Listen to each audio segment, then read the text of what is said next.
ધર્મની રક્ષા પહેલી કરવી. અને ધર્મ એવું કે છે સંઘે શક્તિ મહાન, કલયુગે સંઘે શક્તિ મહાન. એક વિચારનાઓ ભેગા થાવ.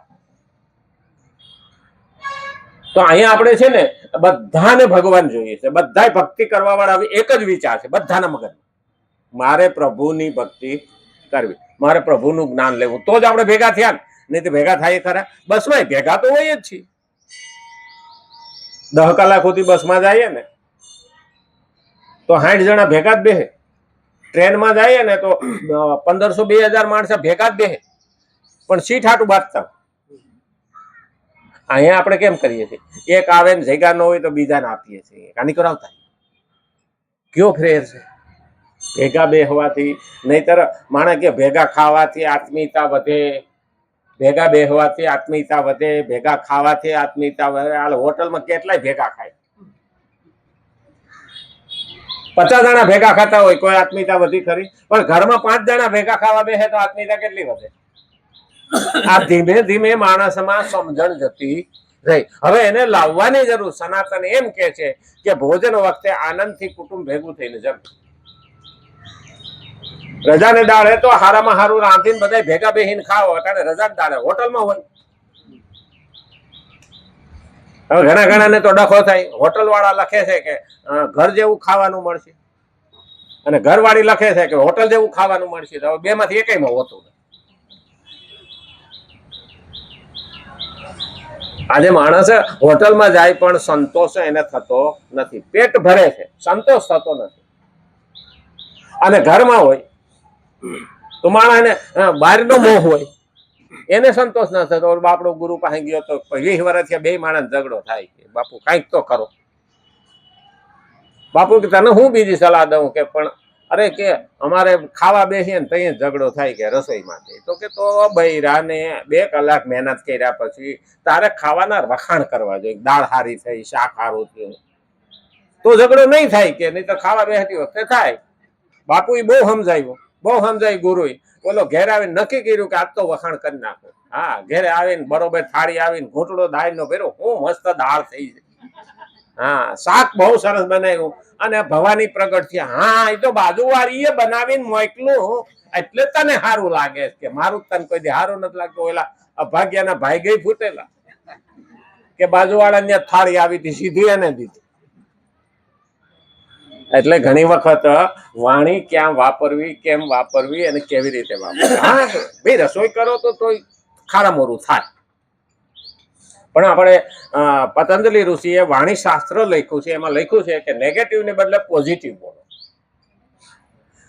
હવે પણ શાક કર્યું હોય ને તો આપણે બોલીએ હવે તાર બાપાને ઘરે આવું હોય, તમે અહીંયા આવું શીખરાયું, એટલે ઓલીની શોટ લીખી તો રાંધી હોય એક તો બિસાડીએ આવી ગરમીમાં.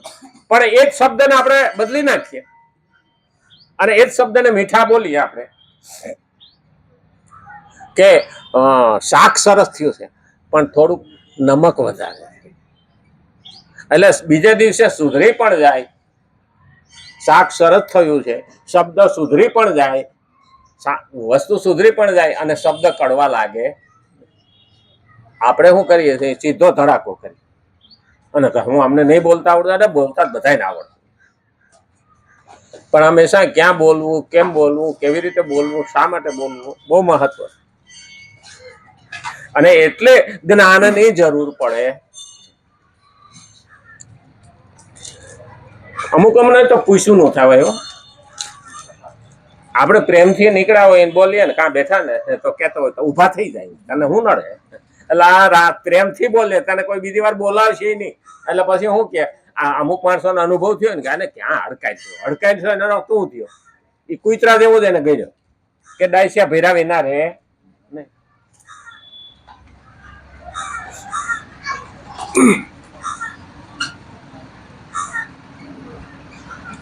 શું વાત છે? પ્રસાદ લેવા જવાનો હતો, પ્રસાદ આવ્યો ને મોકલે. અમે જયારે બેસતા ને, શરૂઆત બેસવાની કરીને ત્યારે અમારે 2-4 ભાઈઓએ કીધું હતું. આમ બેસતા 7-8 જણા, એમાંથી 2-4 ભાઈઓએ કીધું હતું મને કે તમે અહીંથી પ્રસાદ માટે પૈસા માગજો ને. હું કહું ભગવાનને ઈચ્છા હોય છે ને પ્રસાદ ખાવો હોય છે ને તો આવશે. હું માગીશ નહીં. ભગવાન હાટું પ્રસાદ માગવાનો હોય એટલે એ માગીને ખાય. લોકોના દિલમાં પ્રેમ આવશે ને તો પ્રસાદ આવશે. તો કે નહીં માગો, હું નહીં, પણ કે મને મહિનાનું આમ છે ને તેમ છે, હું આવશે. ધીમે ધીમે પ્રસાદ આવવા માંડ્યો. 1 આવે, 2 આવે, ક્યારેક ન આવે તો હરિભાઈ એવું કીધું કે કરિયાણા વાળાને બુક કઢાઈ આવું છું કે નો આવે તે દી આમાં લઈ આવજો. તમારે જોઈએ કાકરિયા જે જોઈએ એમાં લઈ આવજો, હું મહિને ભરી દઉં. તો એ શરૂઆત હતી હરિભાઈની. એ થોડા આવ્યા પણ મોડા આવ્યા, પણ શરૂઆત હતી. એટલે એની એવી રીતે કહ્યું. તો અમારે 2 ભાઈઓ એવા હતા, આ દેખા મને કે કિલો કાજુ ને કિલો બદામ કાયમ મગાવો ને દુકાને. એ કે હલે હરી ભલે ભરતો. મેં કીધું તમને બદામ ને કાજુ ખાવાનો જો હરખ હોય તમારા છોકરાને કહો ને કિલો લાવીને ઘેરે દઈ દી.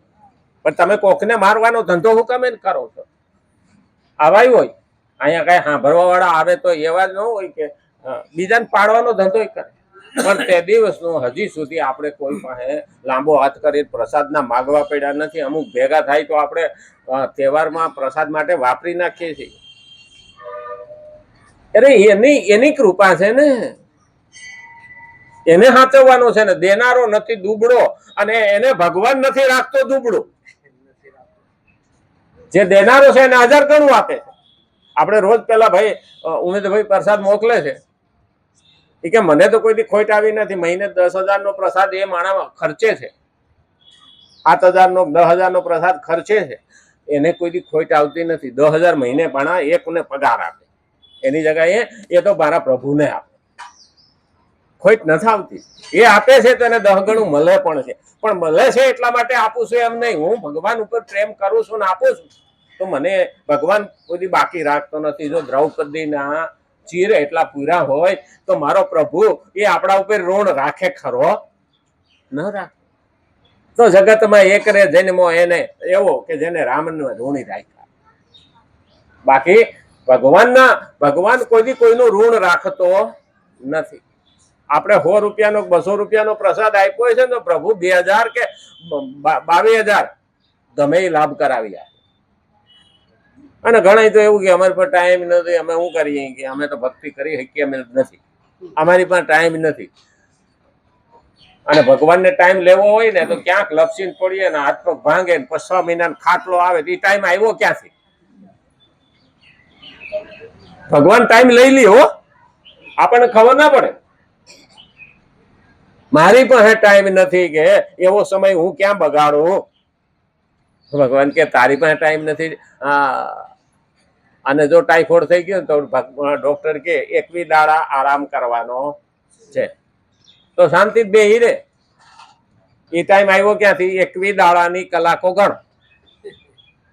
એટલે પહેલું યાદ રાખવાનું કે ભગવાન બધું જ જાણે છે. ભગવાનને આપેલો સમય પણ ક્યારેય બાતલ ગયો નથી. એક ઘડી આધી મેં પુનિયાદ.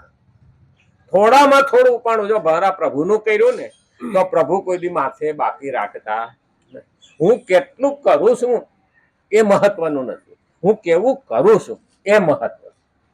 આજે 100 વર્ષ જીવો હોય ને એક નામ ભગવાનનું ન લીધું હોય તો એ 100 વર્ષ હું 1000 વર્ષ જીવે તો શું કામ? પણ 50 વર્ષ જીવો હોય અને 50 વર્ષની અંદર સમાજ પણ એમ કે ભગવાન પણ એમ કે વાહ મારો દીકરો આવ્યો, તો એમ માની લેવાનું કે 50 વર્ષ નહીં પણ 500 વર્ષ જીવીને ગયો. કારણ કે એ પ્રભુનો લાડકો છે. આપણે સ્વામી વિવેકાનંદ નાની ઉંમરમાં ગુજરી પણ કેવડું મોટું કામ કરીને ગયા. રામકૃષ્ણ પરમહંસ મિશન અમેરિકામાં પણ હાલે ને અહીંયા પણ હાલે. એવું કરીએ મારા પ્રભુને ગમતું. અને એટલે કીધું જો કે અંતઃકરણમાં રાગદ્વેષ ન રહેવાથી જ્ઞાની મહાપુરુષની પ્રકૃતિ નિર્દોષ હોય છે અને તે પ્રકૃતિને વશીભૂત થતો નથી. પ્રકૃતિ એટલે સ્વભાવ નિર્દોષ હોય. એને બધા માણસો હારા જ દેખાય, એને કોઈ માણસ વાંધો આવતો નથી. તો પણ તે ચેષ્ટા તો પોતાની પ્રકૃતિ સ્વભાવના અનુસાર જ કરે છે.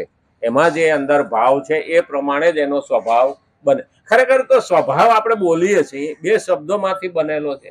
આ પણ તત્વજ્ઞાનમાં સમજવાની જરૂર છે. સ્વ એટલે આત્મા, અને આત્માની અંદર રહેલો ભાવ એટલે ભાવ. સ્વભાવ, સ્વભાવ, સ્વ એટલે આત્મા, અંદર રહેલો ભાવ.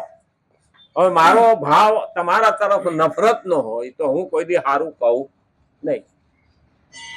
અને માણસ છે ને એ જયારે એનો સ્વભાવ કેવો છે એ વાણી ઉપરથી ખબર પડી જાય. એનો સ્વભાવ કેવો છે એ વાણી ઉપરથી ખબર પડી જાય. અને એ બોલે ને એટલે આપણને ખ્યાલ આવે કે આનો તામસી સ્વભાવ છે, કે આનો પ્રેમાળ સ્વભાવ છે, કે આનો સત્વગુણી સ્વભાવ છે, ખ્યાલ આવી જ જાય. અને પછી એને યારે બહુ માથાકૂટ કરવાની હોતી નથી. ઘણા દલીલ કરે ને. અમારે એક ભાઈ અહીં પરિક્રમા કરવા નીકળ્યા ને એટલે વાંચતો તો એને મને કીધું હતું, મને કે શ્રવણના મા બાપનું નામ આપો ને, કે શું છે એ તો આમ ફરવા નીકળ્યો ને ઉભો રહીને મને સીધું જ પૂછ્યું, શ્રવણના મા બાપનું નામ શું છે? મેં કીધું કાંતિભાઈ મંજુલાબેન. મને કે ઈ નથી. મેં કીધું તો તને કેમ ખબર પડી ઈ નથી? તો કે મને ખબર છે. હું તને ખબર છે મને હું કાને પૂછશો? તું કે લે શું છે? તો કે નામ ન લેવાય, કે પાપ લાગે. હું તો મને પૂછ્યું કામે? તે દીનો એને મોઢું નથી દેખાડ્યું હોય ને એવો હલવાઈ ગયો ને. અમુક આવે હામા વાળાને પાછું પાડવા માટે જ આવતા. હવે ઓલો બિચારો ડરી જાય તો બોલી ના હાકે, અને મારે તો સીધો ધડાકો કરવા જોઈએ, ઉતારી જ પાડું. મને ખબર પડી જ જાય કે માણસ શું કરવા પૂછે ને. એને જ્ઞાન મેળવવા નથી પૂછતો, એ આપણને પાછા પાડવા હાટું પૂછતો હોય. અને મેં એવું જ નામ દીધું ને એટલે એ બોલી જ ગયો. કારણ કે એનામાંથી વાત કઢાવવી હોય તો આપણે વાંકું બોલવું પડે. આપણે ગામડામાં કહેવાય છે સીધી આંગળીએ ઘી ન નીકળે તો વાંકી કરો એટલે નીકળે. તેદીનો એ પરિક્રમા કરવા આવે છે કે નથી આવતો દેખાતો નથી. આજે 10 વર્ષ થઈ ગયા. હંમેશા યાદ રાખવું જોઈએ, આપણે જો જ્ઞાન જોઈતું જ હોય તો જિજ્ઞાસા પૂર્વક પૂછીએ, પણ કોઈને પાછા પાડવા માટે પૂછાય નહીં. એટલે કીધું છે સ્વભાવના અનુસાર જ કરે. જેવી રીતે કોઈ જ્ઞાની મહાપુરુષ અંગ્રેજી ભાષા ન જાણતો હોય અને તેને અંગ્રેજી બોલવાને માટે કહેવામાં આવે તો તે બોલી શકતો નથી. આપણને જે ભાષા જ નથી આવડતી એ આપણને કોઈ બોલે તો આપણને ખબર પડે ને. એ બોલી નથી શકતો કોઈ બોલવાનું કહેતો. તે જે ભાષા જાણતો હોય તે જ ભાષામાં એ બોલે. ભલે આ લોકો ઇંગ્લિશ મીડિયમમાં બધા ભણે ખરા હો, અંગ્રેજી બોલતા હોય, પણ જયારે બાંધે ને હામો ઝઘડો કરે ને તે ગુજરાતી ભાષામાં જ ગાળો બોલવાની એને મજા આવે. બોલ ત્યાં તો એ ધડાધડી મોટી મોટી ગાળો ગુજરાતી ભાષામાં જ બોલે. ત્યાં ખબર પડી જાય કે આ હા હજી તો મૂળમાં હોય. હા, તમે જોવો ને ગમે એવો પટેલ ઊંચા પદ ઉપર ગયો હોય ને પણ ખેતરને શેઠે જાય ને એટલે રૂવાડું ખીલખીલાટ થઈ જાય. એને થાય કે ન થાય? અનુભવ કરજો. એના લોહીમાં, એના ડીએનએ માં છે કે પ્રકૃતિને પ્રેમ કરવો ને એના ખેતીને પ્રેમ કરવો એના લોહીમાં છે. ગોવાળીઓ આમ ગાયો દેખે કે ભેંસો દેખે ને તો એ ભલે ગમે એટલો મોટો થયો, ટોપ લેવલ ઉપર જાય, અબજોપતિ થાય તો પણ પેલું ધ્યાન શેમાં જાય? અને દર્દી હોય ને લુગડામાં જ ધ્યાન હોય. હા, આનું બરોબર ફિટિંગ છે કે નહીં, એ બોલે નહીં પણ એને નજર ક્યાં હોય? અને મોચી હોય ને તો એને પગમાં જ ધ્યાન હોય કે જૂતા કેવા પહેર્યા, કેવી રીતના છે. મોચી હલકું ન ગણે હો. આ બાટા વાળો છે એ મોચી જ છે. બાટાના કારખાના વાળો છે ને એ જૂતા જ બનાવે ને, એને આપણે શેઠ કહીએ પણ હકીકતમાં તો એ મોચીનું જ કામ કરે. આપણે ત્યાં જાતિ પાડી દીધી. હકીકતમાં એ કામ કરનારો કર્મ ઉપર જાતિ પાડી. જાતિ ખરાબ નથી. આ માટલા ઘડવા વાળાને શું કહેવાય, પછી દળવા વાળાને શું કહેવાય, શેકવા વાળાને શું કહેવાય? હા, સિંગ ચણા છે કે એને શું કે ભાડભુજા. આ બધું જાણવા જેવું છે, પણ આપણે ત્યાં જાતિ હતી જ નહીં. ચતુર્વર્ણ વ્યવસ્થા હતી, જાતિ હતી નહીં. આ તો બધું બહારના આવીને અહીંયા ઊભું કર્યું, બાકી છે નહીં. આપણે જેવું કામ કરતા હતા એવું કહેવાય કે ભાઈ લુગડા સીવીએ ને દરજી કહેવાય. હા, અને લોખંડ ટીપે અને લુહાર કહેવાય. એ તો હવે પંચાલ કે પંચાલ હોય તો ખોટું ન લગાડે. પેલા લુહાર કહેતા. હા, લુહાર એટલે લોઢું ટીપું. હે, લુહાર અમારા ગામડામાં લુહાર કહેતા. હવે આ બાજુ હું કહેતા હોય ખબર નહીં, પણ અમારી બાજુ લુહાર કહેતા. અને એના હાથમાં લોખંડ ગયું અને આપવો એવો વણાક આપી શકે. કારણ એને વિશ્વકર્માનું વરદાન છે. આ જે કારીગરો છે એટલે તો વિશ્વકર્માને પોતાના ભગવાન માને.